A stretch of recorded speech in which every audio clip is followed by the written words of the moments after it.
नमस्कार, हिमाचल समाचार में आपका स्वागत है। आज के मुख्य समाचार। प्रदेश की वर्तमान वित्तीय स्थिति पर मंगलवार को विधानसभा सदन में हुई चर्चा का उत्तर देने के बाद मुख्यमंत्री ने विधानसभा परिसर में पत्रकारों से की अनौपचारिक बातचीत। ई ऑफिस प्रणाली से लाभान्वित हो रहे प्रदेश के लोग। ई ऑफिस प्रणाली को लागू करने में जिला बिलासपुर प्रदेश में अग्रणी। विद्युत संचालित परिवहन से पूरी हो रही हरित ऊर्जा राज्य की संकल्पना। निजी ऑपरेटर्स को चार्जिंग स्टेशन स्थापित करने के लिए 50% तक सब्सिडी का प्रावधान। और अब समाचार विस्तार से। प्रदेश की वर्तमान वित्तीय स्थिति पर मंगलवार को विधानसभा सदन में हुई चर्चा का उत्तर देने के बाद मुख्यमंत्री ठाकुर सुखविंदर सिंह सुक्खू ने विधानसभा परिसर में पत्रकारों से अनौपचारिक बातचीत करते हुए कहा, विपक्ष कहता था कि वित्तीय कुप्रबंधन पर यह सरकार चर्चा करे और अध्यक्ष महोदय ने उनका अनुरोध स्वीकार किया। लेकिन मुझे लगता है कि विपक्ष गंभीर नहीं है और विपक्ष को गंभीर होना चाहिए। अब वित्तीय कुप्रबंधन पर चर्चा वो लाना चाहते थे, उनको चर्चा आई, बातचीत की। और जब पूर्व मुख्यमंत्री जयराम ठाकुर जी बोल रहे थे वित्तीय कुप्रबंधन पर, तो विपक्ष के विधायक जो थे वो 7-8 लोग ही बैठे हुए थे। अब 7-8 लोग उनके जो विधायक बैठे थे उनका पूरा समर्थन करने वाले भी नहीं बैठे हुए थे।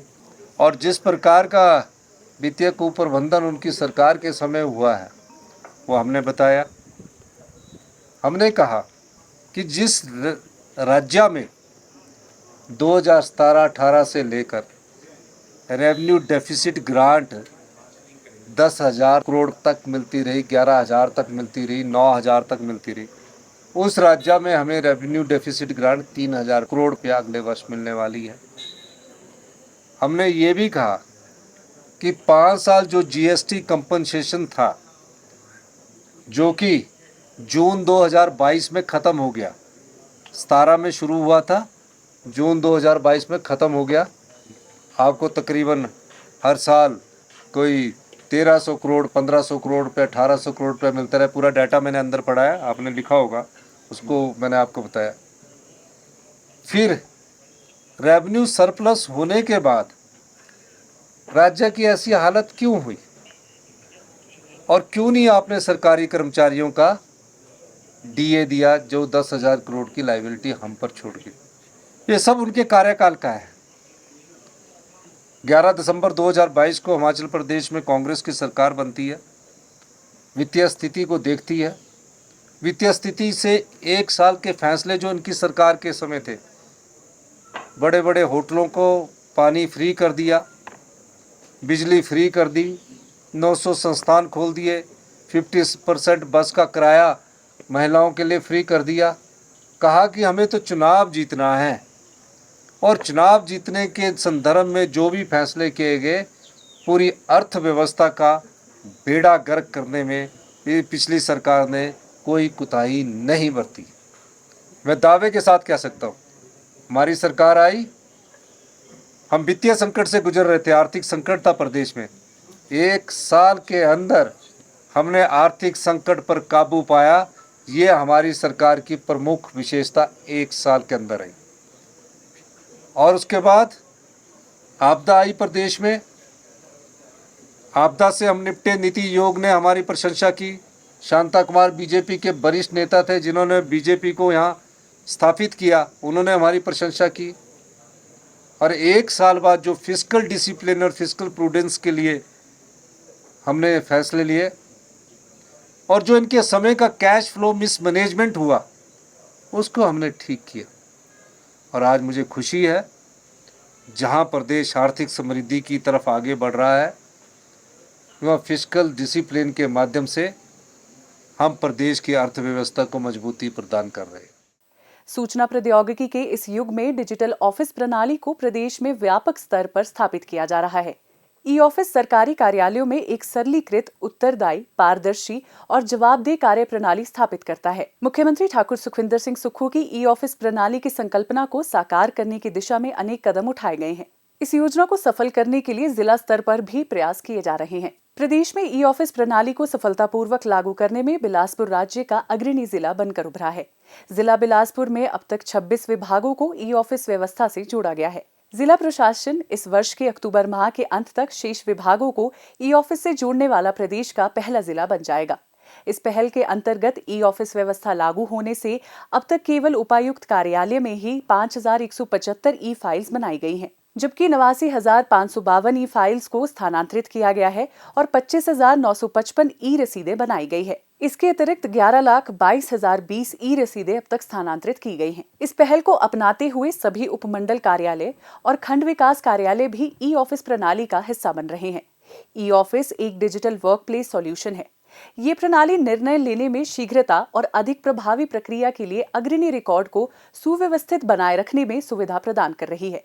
इस ऑनलाइन और पेपरलेस प्रक्रिया से लोगों को लाभ मिल रहा है। यह बड़ी खुशी की बात है कि जिला बिलासपुर के सारे सरकारी विभाग ई ऑफिस से जुड़ गए हैं। माननीय मुख्यमंत्री जी के व्यवस्था परिवर्तन के प्रयास बहुत अच्छे रंग ला रहे हैं और अधिकारी कर्मचारी अपनी जवाबदेही सुनिश्चित करेंगे। इसके लिए माननीय मुख्यमंत्री जी का बहुत बहुत आभार। बड़ी खुशी की बात है कि बिलासपुर में 26 सरकारी विभाग जो ई ऑफिस से जुड़ चुके हैं। बाकी आने वाले समय में जितने भी सरकारी विभाग रहे हैं वो भी जुड़ जाएंगे। माननीय मुख्यमंत्री जी का जो व्यवस्था परिवर्तन का नारा है वो साकार हो रहा है। जब से ई ऑफिस आया है तब से हमारा काम जो है बहुत आसानी से हो रहा है। जहां हमारे घंटों बर्बाद होते थे वहां कुछ समय में हो रहा है। माननीय मुख्यमंत्री जी का तहे दिल से धन्यवाद करती हूँ। इस प्रणाली के लागू होने से पुरानी फाइल्स और पुराने रिकॉर्ड हासिल करने में भी कम समय लगता है। आधुनिक तकनीक के उपयोग से विभागीय कार्य प्रणाली में एकीकरण से प्रदेश में प्रभावी, पारदर्शी और नागरिक हितैषी प्रणाली स्थापित हो रही है। जिला बिलासपुर प्रदेश के अन्य जिलों के सामने एक मिसाल पेश कर रहा है। प्रदेश सरकार और जिला प्रशासनों के समग्र और समावेशी प्रयासों के फलस्वरूप ई ऑफिस की मुहिम प्रदेश में कारगर साबित होगी। हिमाचल प्रदेश 31 मार्च 2026 तक हरित ऊर्जा राज्य के रूप में स्थापित होने की दिशा में गतिमान है। पर्यावरण संरक्षण की प्रतिबद्धता को पूरा करते हुए प्रदेश सरकार ने अनेक विशेष कदम उठाए हैं। प्रदेश को विद्युत वाहनों के लिए आदर्श राज्य के रूप में विकसित किया जा रहा है। पर्यावरण संरक्षण के लिए कार्बन उत्सर्जन कम करने के उद्देश्य से राज्य में निजी एवं सरकारी क्षेत्र के सहयोग से विद्युत वाहनों को प्रोत्साहन प्रदान किया जा रहा है। हिमाचल पथ परिवहन निगम को इलेक्ट्रिक बसें खरीदने के लिए 517 करोड़ रुपए का बजट आवंटित किया गया है। निगम की डीजल बसों के बेड़े को इलेक्ट्रिक बसों के बेड़े से बदला जा रहा है। निगम के बेड़े में 3000 से अधिक वाहन शामिल है। निगम शीघ्र ही 300 इलेक्ट्रिक बसों की खरीद करेगा। प्रदेश में इलेक्ट्रिक वाहनों की चार्जिंग के लिए जगह जगह चार्जिंग स्टेशन स्थापित किए जा रहे हैं। निजी ऑपरेटर्स को चार्जिंग स्टेशन स्थापित करने के लिए 50% तक सब्सिडी का प्रावधान किया गया है। प्रदेश में ई वाहनों की खरीद को बढ़ावा दिया जा रहा है। इस पहल के तहत निजी संचालकों को इलेक्ट्रिक बस या ट्रक की खरीद पर 50% की दर से अधिकतम 50 लाख रुपए तक का उपदान दिया जा रहा है। युवाओं को भी ई वाहन खरीद पर 50% सब्सिडी दी जा रही है। प्रदेश में राष्ट्रीय एवं राज्य उच्च मार्गों को विद्युत वाहनों के माध्यम से 6 ग्रीन कॉरिडोर के रूप में विकसित किया गया है। सरकार के प्रदेश को हरित ऊर्जा राज्य के रूप में स्थापित करने के प्रयास निश्चित तौर पर हिमाचल को पर्यावरण हितैषी राज्य के रूप में स्थापित करेंगे। हिमाचल समाचार देखने के लिए सब्सक्राइब करें यूट्यूब चैनल हिमाचल समाचार, लाइक करें Facebook page information and public relations department Himachal Pradesh और सीएमओ हिमाचल, फॉलो करें एक्स @DPRHP और सीएमओ हिमाचल, फॉलो करें इंस्टाग्राम @DIPR हिमाचल और सीएमओ हिमाचल, विजिट करें वेबसाइट www.himachalpr.gov.in। इस अंक में इतना ही। कल फिर होगी मुलाकात। दीजिए इजाजत। नमस्कार।